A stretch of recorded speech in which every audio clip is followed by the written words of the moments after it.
Hey guys, welcome to another guy's garage. Today we are installing this clutch. This is the McLeod Super Street Pro for a Camaro 1998 to 2002. This is what Silver Sport Transmission recommended with my Silver Sport TKX 5-speed conversion. Made in USA, gotta love that.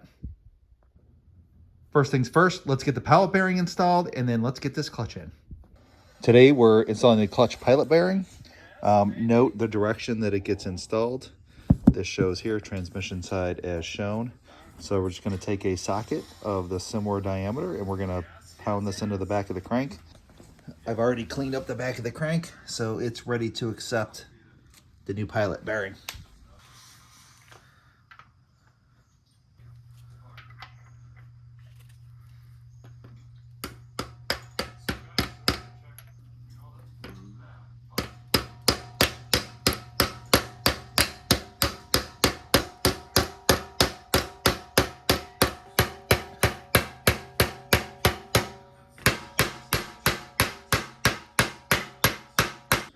So I'm switching to a metal hammer because Silver Sport says use a hard rubber, which is this mallet, to drive these in. But I'm looking for a sound change. I know that it needs to sit flush with the inside of that ring. So I'm looking for a sound change. So I'm gonna give it a tap and give it a listen.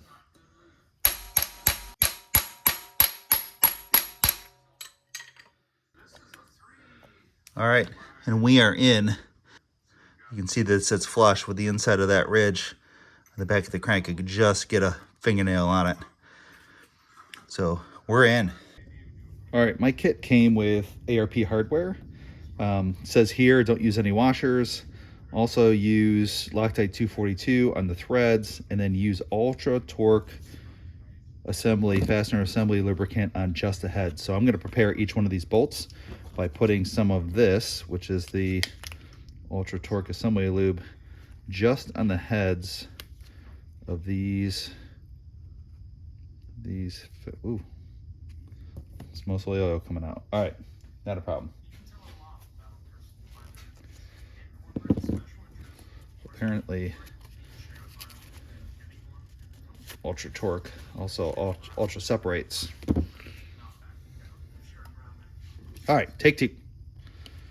Let's see if we got this. Oh yeah, that's the stuff. I'm gonna put some on the head of each bolt. That's a lot. Then I'm gonna take my finger and carefully spread it just underneath the head as to not get any on the threads. And then we'll take our Loctite 242, which I believe is blue. And I like the stick, so we're gonna use the stick. And we'll put some thread locker on these fasteners so they don't come out. And wow, that really separated.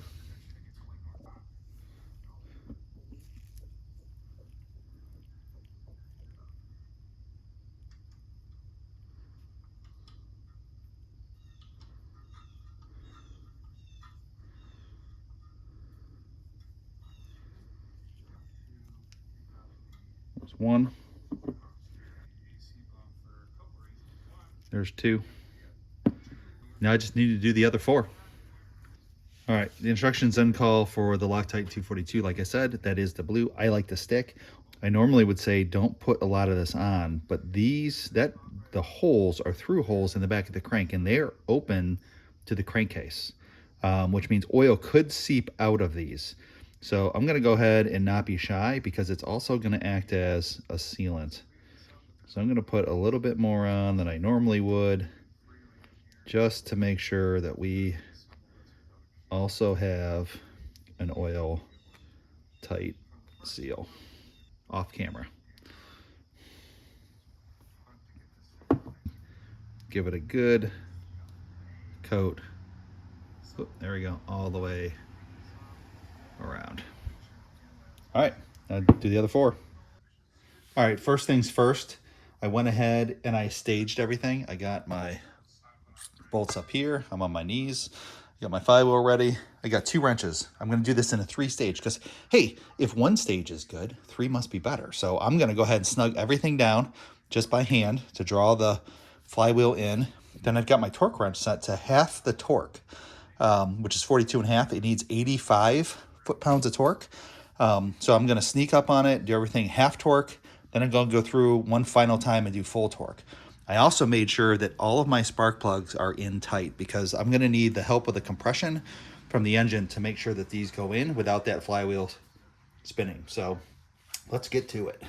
Put the flywheel on the best I can. This is a little bit of a press fit. So these fasteners are actually going to draw this flywheel in.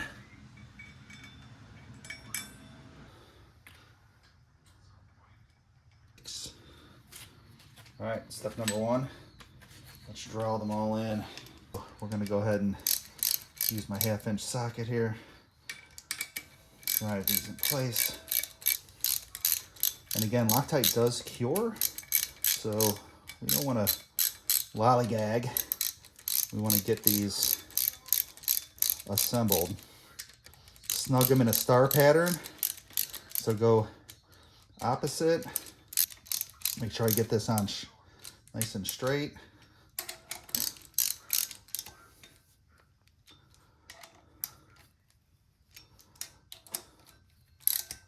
You can see it's drawn in.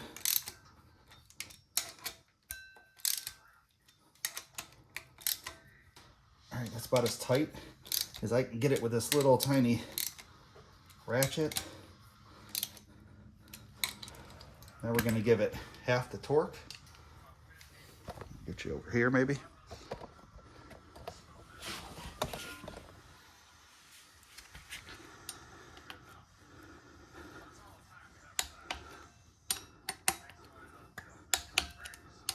You can see it's already fighting with the flywheel a little bit.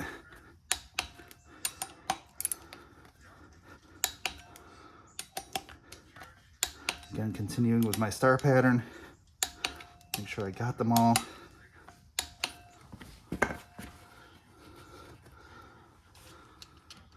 I'm going to use both a block of wood and my tool here to make sure I get my 85 foot-pounds.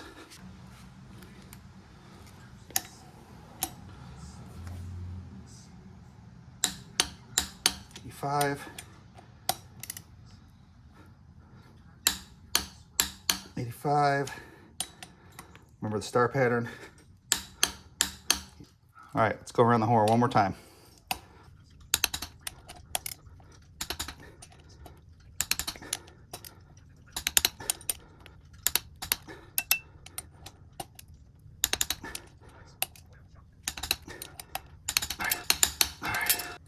We are tight. I'm also going to wipe off all the excess lube because I do not want that slinging around when this flywheel starts spinning. Let's get this clutch on that motor. All right, it is super important. Make sure your surfaces are clean. Whoops. So use a little bit of brake cleaner, and I am going to wipe this down with a clean towel and make sure that there is no grease or oil or anything on these surfaces. I just did the flywheel side. It is clean. Now I'm ready to install my clutch. All right, you'll notice I am not using the supplied dowels that came with this kit. Reason being is my Silver Sport transmission kit came with these shoulder bolts. So when you're using shoulder bolts, you do not need to use those dowels. In fact, there isn't a spot where they line up on the pressure plates. But again, Silver Sport supplied to these 3/8 bolts, and it's important to note, just like it says here, this is a 1/2-inch head. This is not a 1/2-inch bolt. This is a 3/8 bolt, which means it gets torqued to 35 foot-pounds. So when you're looking up a torque spec, it is the shank size. So this part right down here, that's what you want to measure to determine the size of your bolt and the proper torque spec, not the head. All right, my kit came with this alignment tool. So first thing I'm going to do is I'm going to go ahead and shove this in the clutch, in the disc, like you see there. I'm going to put it into the pilot bearing, and it's going to hold my clutch mostly on there. And I know that this side goes out towards the transmission. Dare I say that there's only one way to put this on, but this is correct, this side out. So now that I've got it in place on the splines, I'm going to line up a couple bolts. I'm on my own, so These will require thread locker. Here's my 3/8 bolts. These will require thread locker, but just to get this on the first time, I'm going to go ahead and put a couple in it, get it positioned, and then I'll run them out, and then one at a time put the thread locker on, and then torque them all down to 35 foot-pounds, which is the spec.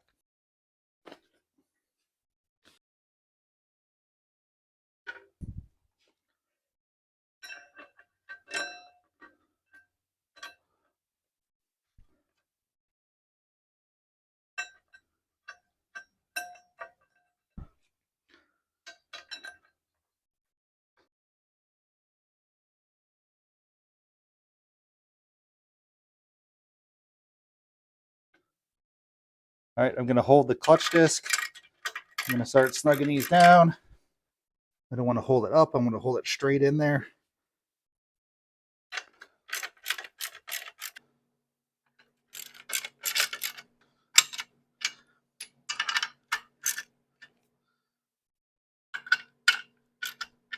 Make sure you torque these down to a star pattern, again, 35 foot-pounds. I've already run these down.